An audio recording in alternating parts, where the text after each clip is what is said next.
The Supercar Challenge is powered by Pirelli, Syntix Innovative Lubricants, Autosportinsurance.com, and IDIS High Definition Surveillance Systems.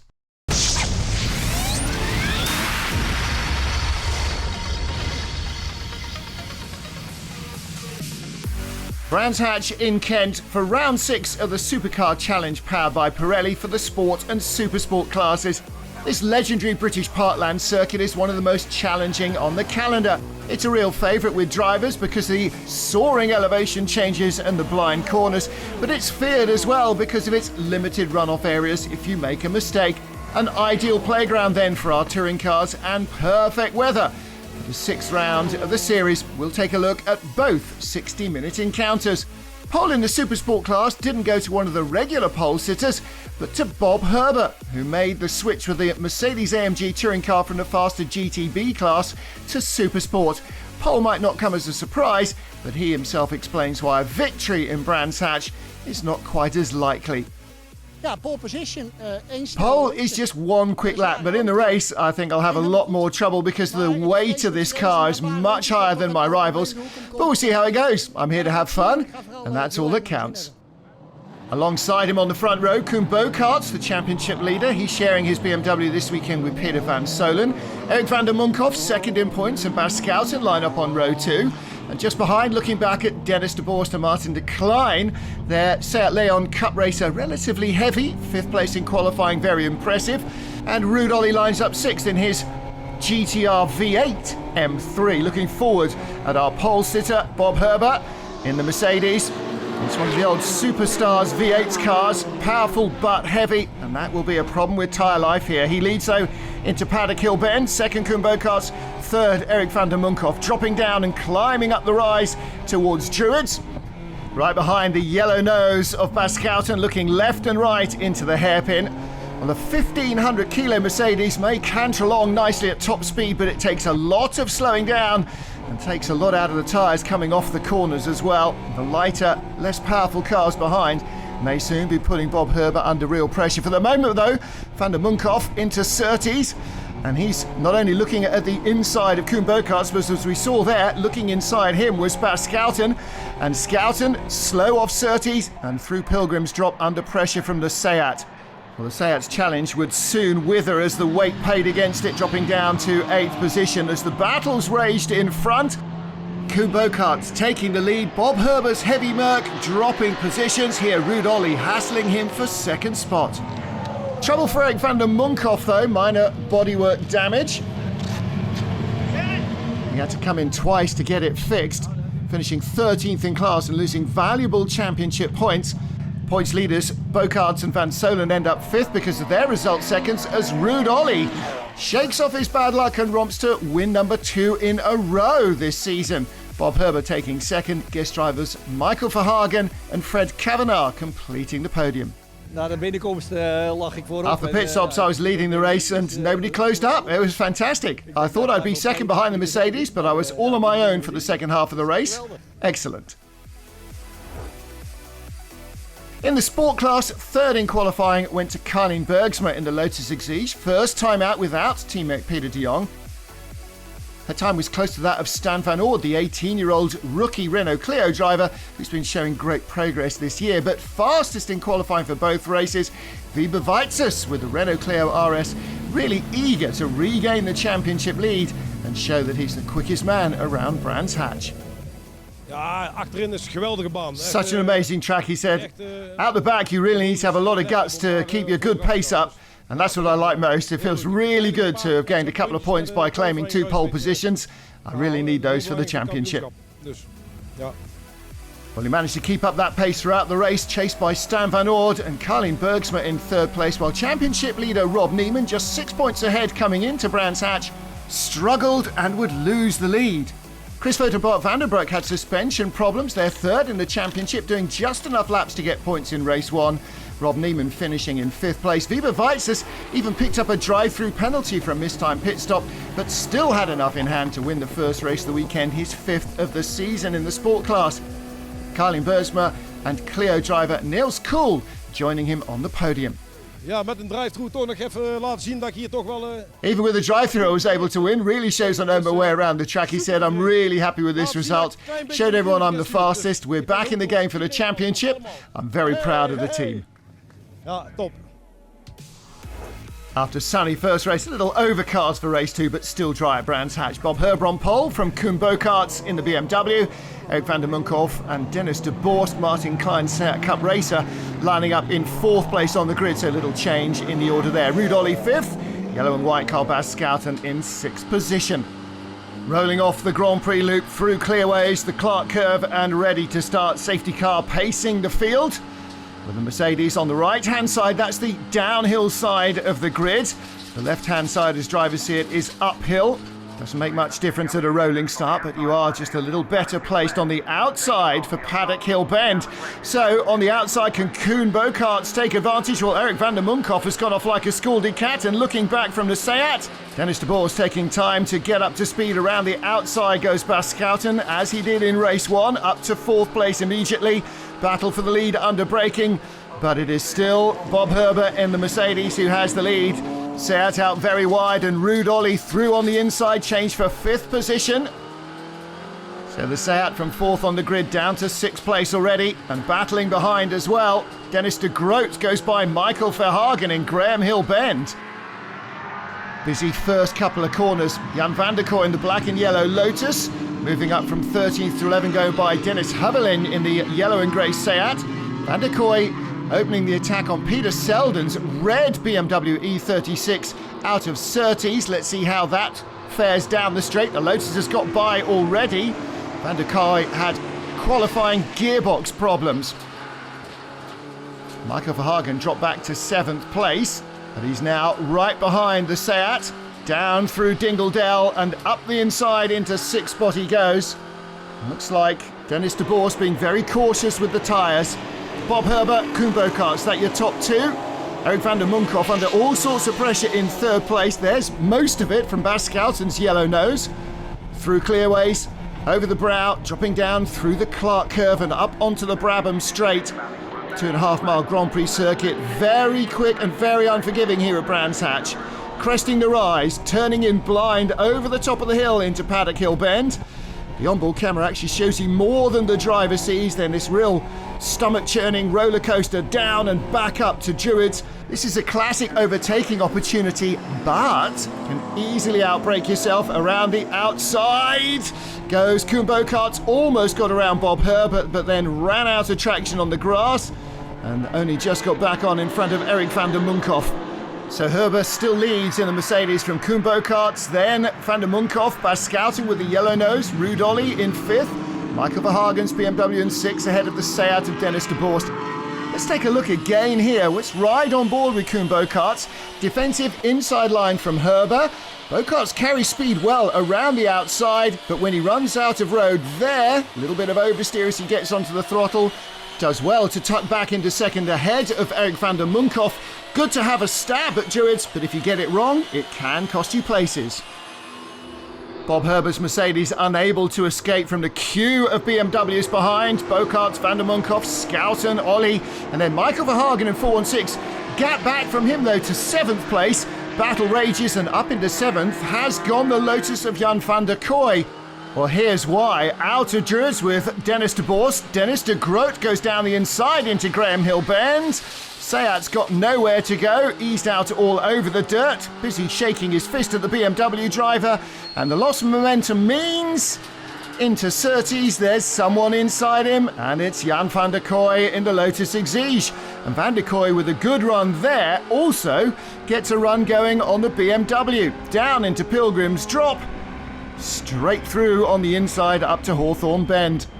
Jockeying in the lead queue, watch Bas Schouten with the yellow nose down into Stirling's Bend, trying to go inside Eric van der Munkhoff, drifts wide on the curbs though, and that will give a little bit of opportunity to the man behind. Ruud Olly drives around the outside under the Bailey Bridge and into clearways. He's picked up that 4th position. So again, an attempted overtake goes wrong and costs the driver a spot. Van der Munkhoff in the Z4 Silhouette, still in 3rd place, right behind Koen Bokaerts, outgunned by the V8 behind in terms of horsepower. Looking back at Ruud Olly. Dropping into Pilgrim's Drop and climbing up the other side to Hawthorne Bend. Bob Herber trying to pull away as the battles continue behind. Michael Verhagen in 6th position, harassing the back of Bas Schouten. Schouten's reporting power steering problems in that yellow and white EMG Motorsport M3, and that can't be helping him much around the twists and turns of Brands Hatch. Ruud Ollie again trying to put in the moves, looking back from Erik van der Munkhoff. Van der Munkhoff on the racing line, but he's left the door open. There's room for Ruud Ollie to go through, and Ruud Ollie is going to take it out of the Clark curve. They are wheel to wheel. He uses the power of the V8 down the Brabham straight to squeeze ahead of the Z4 into that podium spot, while behind, Michael Verhagen all over the back of Bas Schouten. So Van der Munkhoff for the first time down to 4th place, and look behind Schouten and around the outside. That's a huge move from Verhagen if he can stay out there, and he does. Just keeps off the dirt, stays on the curb, just enough traction, and he moves up to 5th position. So Erik van der Munkhoff in 4th will be his next target as Bob Herber still leads the queue. And look back, Jan van der Kooi starting to bridge the gap from the chasing pack to the lead half dozen. Battle for 2nd place. Ruud Ollie now all over Koen Bokaerts as they start to get into traffic. Ruud Ollie having a really good run here in race 2 at Brands Hatch. Going around Carleen Bergsma.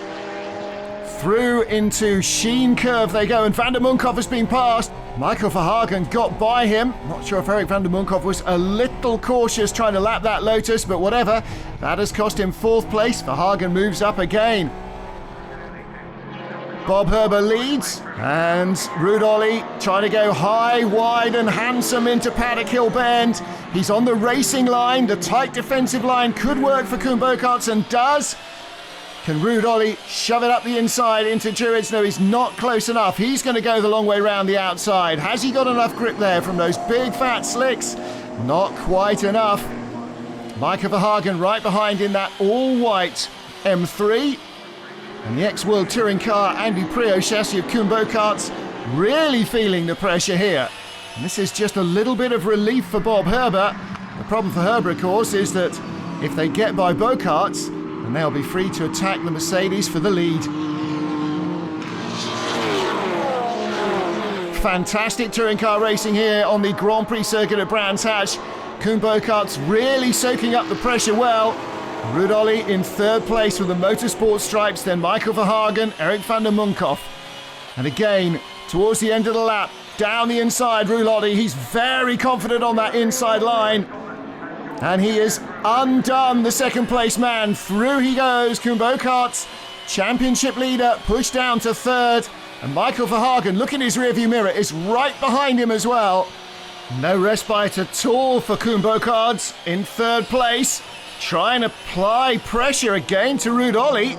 Up into Druids, so he's offline a little, and Verhagen nearly got up the inside there. Not sure that Verhagen didn't outbrake himself a little over the brow. Stay with us, an epic encounter here at Brands Hatch is about to get even more exciting right after this.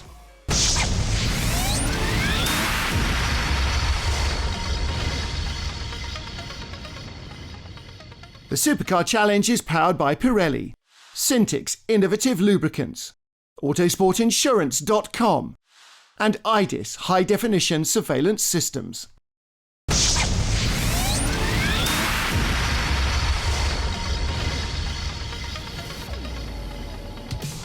Welcome back to the Supercar Challenge powered by Pirelli. It's round 6 of the Supersport and Sport Classes series at Brands Hatch in Kent in the UK.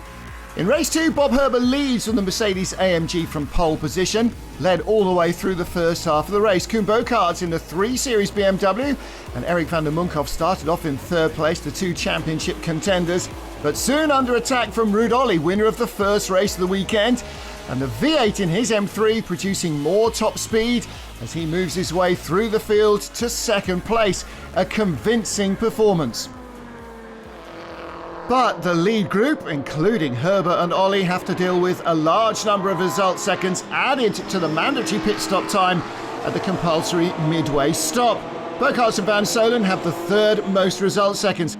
Only 5 seconds for this duo, Pascalton and Philippe Bonnell, and they should be able to move up the order, but the power steering problem worsens after Philippe Bonnell takes over the BMW and they drop down and finish only 11th. No result seconds for quite a number of drivers in the field, like Ronald van Loon in the Bloom BMW and Jimmy Adriansens and Wil Mulders in the Seatland Supercopa.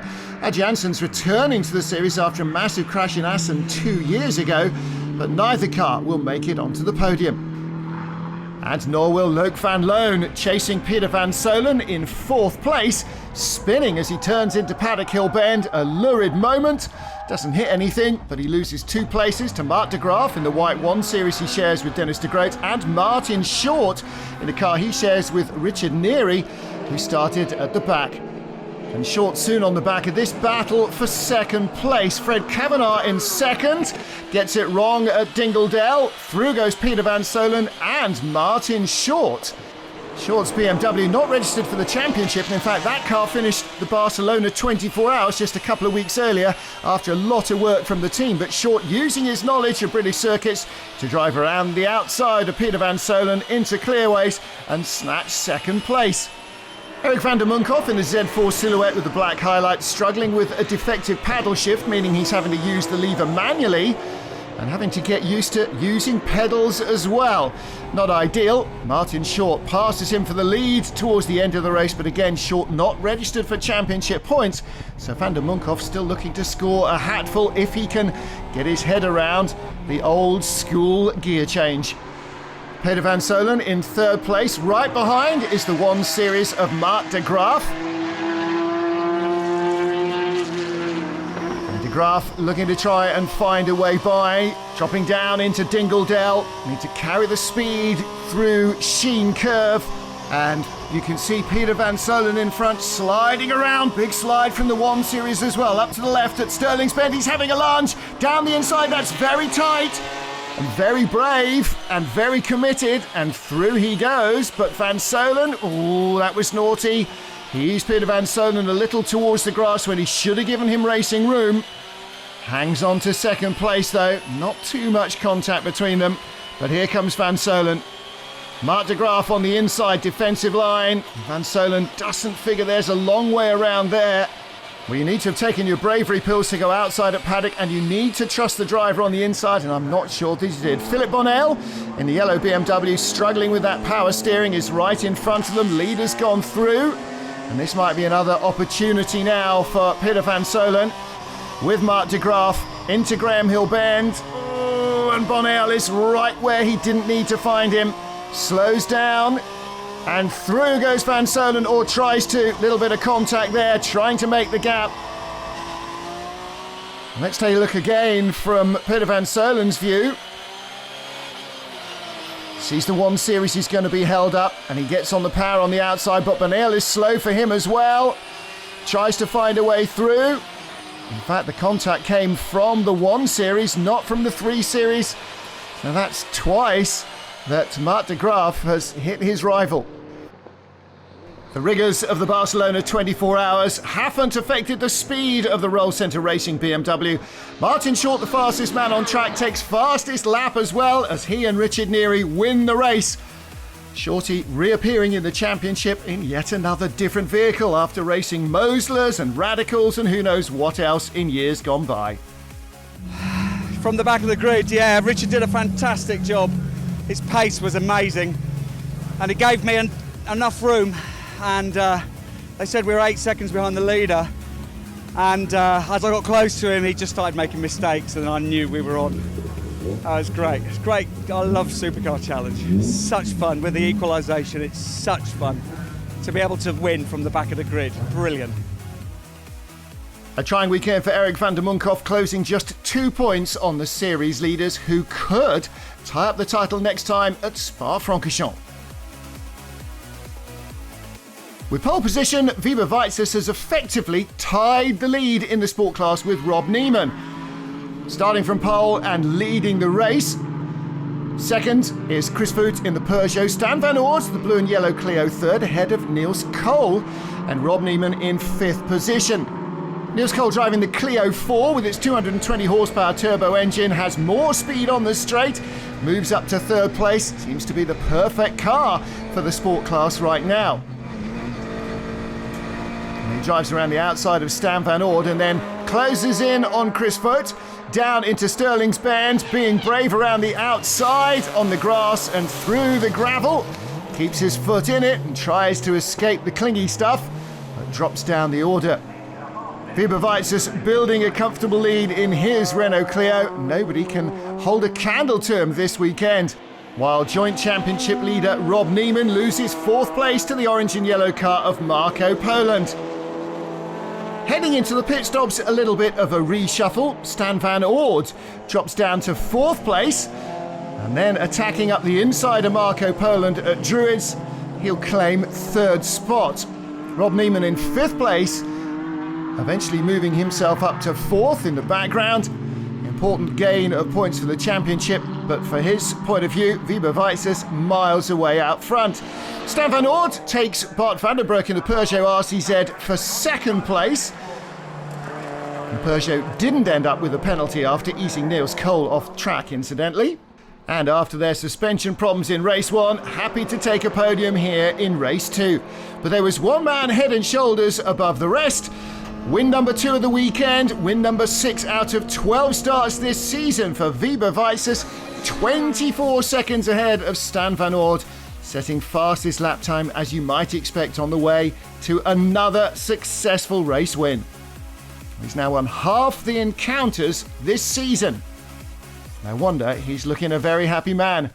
Mission accomplished, he said. My goal was to score as many points as possible. I really needed this to take the lead back in the championship, and the plan worked really well. Everything went in our favour. 2 poles, 2 wins. Very satisfied. Rob Neiman down to second in the championship, only 7 points behind Wiebe Weizsäß, who took 30 result seconds into the next race, while Rob Neiman has none at all heading to Spa. And that is it from Brands Hatch in Kent for the Supercar Challenge powered by Pirelli. Join us next time out as we head to the mighty Spa-Francorchamps in the Belgian Ardennes. Until then, it's goodbye from England.